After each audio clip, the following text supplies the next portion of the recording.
नमस्कार दोस्तों। तो फाइनली एचपीसीएल मार्केटिंग डिवीजन के बाद अब इंडियन ऑयल कॉर्पोरेशन आईओसीएल ने भी मार्केटिंग डिवीजन में वैकेंसी पब्लिश की है। हालांकि वैकेंसी एचपीसीएल की अपेक्षा थोड़ी कम लग रही है, बिकॉज ये भी ऑल इंडिया के लिए ही है, राइट।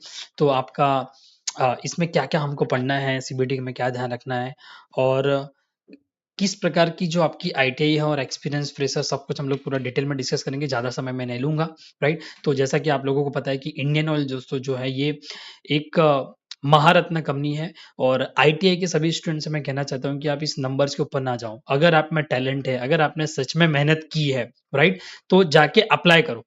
आपके हाथ में अभी अपॉइंटमेंट लेटर नहीं आ गया कि आप डिसाइड कर रहे हो कि वैकेंसी बहुत कम है इसलिए मेरा सिलेक्शन नहीं होगा।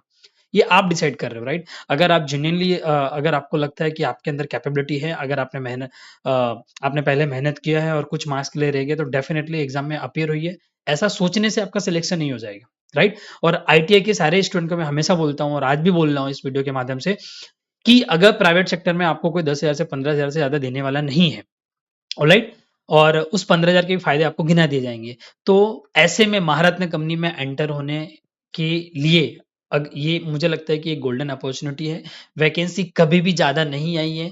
हो सकता है 10 15 20 30 प्लस माइनस हो जाए, लेकिन कभी भी ऐसा नहीं हुआ है कि 1,000 वैकेंसी आएगी तब आपका सिलेक्शन होगा तब आप फॉर्म भरोगे, ऑलराइट।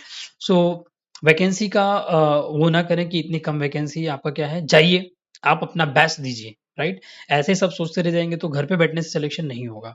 हो सकता है कि आपकी एग्जाम बेस्ट जाए, आपका पर्सनल इंटरव्यू बेस्ट जाए और आपका सिलेक्शन हो जाए, राइट।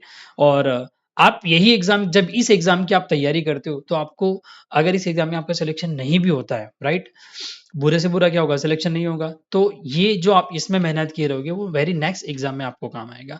सो डोंट थिंक कि वैकेंसी का हमें अप्लाई करना चाहिए कि नहीं चाहिए करें।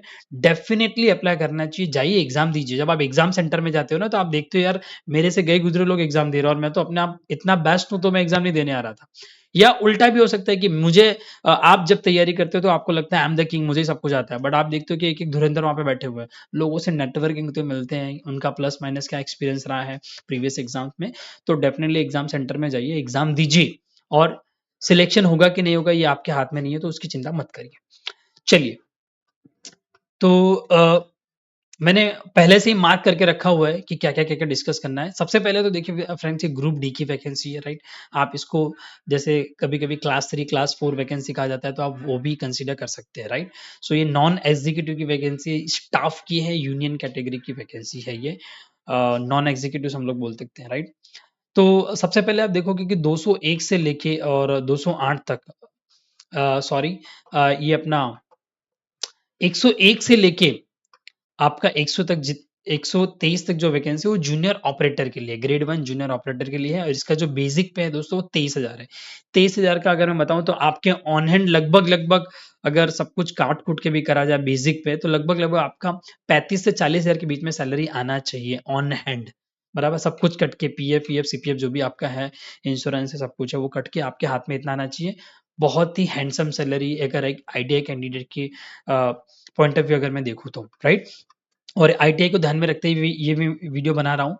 तो सबसे पहले, अगर आपके पास, अब हम लोग क्वालिफिकेशन की बात करते हैं, तो अगर आपके पास क्लास 10th आपने पास किया है ऑब्वियसली, और बाद में आईटीआई 2 साल का जो पास किया, राइट, तो इसमें से जो भी आपका 10 आईटीआई है, अगर उसमें से कोई आईटीआई है आपने किया है, और आपके पास अगर एनसीबीटी का सर्टिफिकेट है, तभी आप एलिजिबल हो। साथ ही साथ आपको कुछ अमाउंट का एक्सपीरियंस भी चाहिए, मिनिमम 1 ईयर का एक्सपीरियंस आपको चाहिए।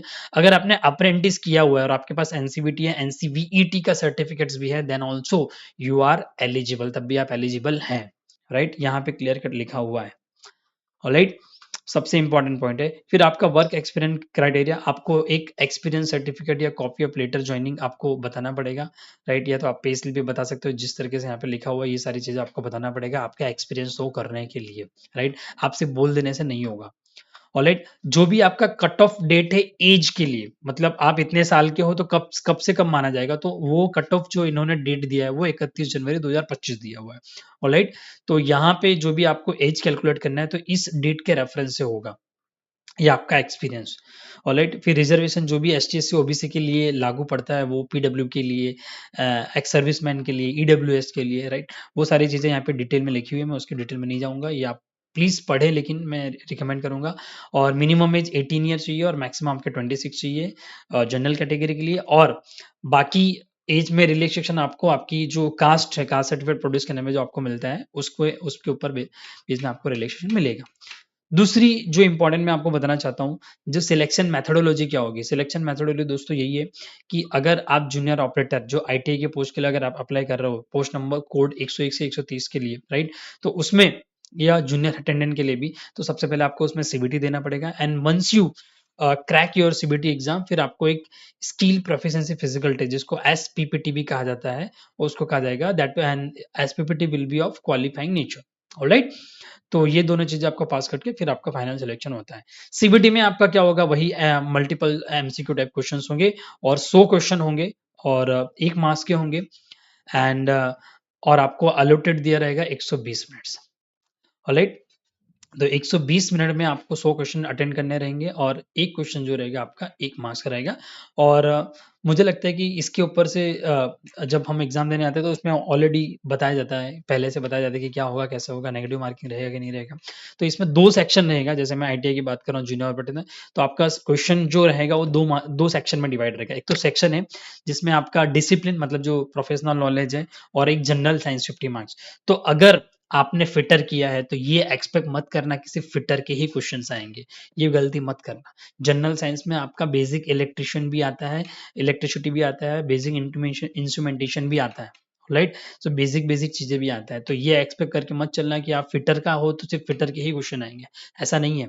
ऑलराइट, और सेक्शन बी आपका दोस्तों जो रहेगा वो तो सेक्शन है 50 मार्क्स का हो गया, और सेक्शन है आपका उसमें आपका जनरल जैसे न्यूमेरिकल एबिलिटी 20 मार्क्स के, रीजनल एबिलिटी 20 मार्क्स के, और आपका जनरल अवेयरनेस जो 10 मार्क्स से है।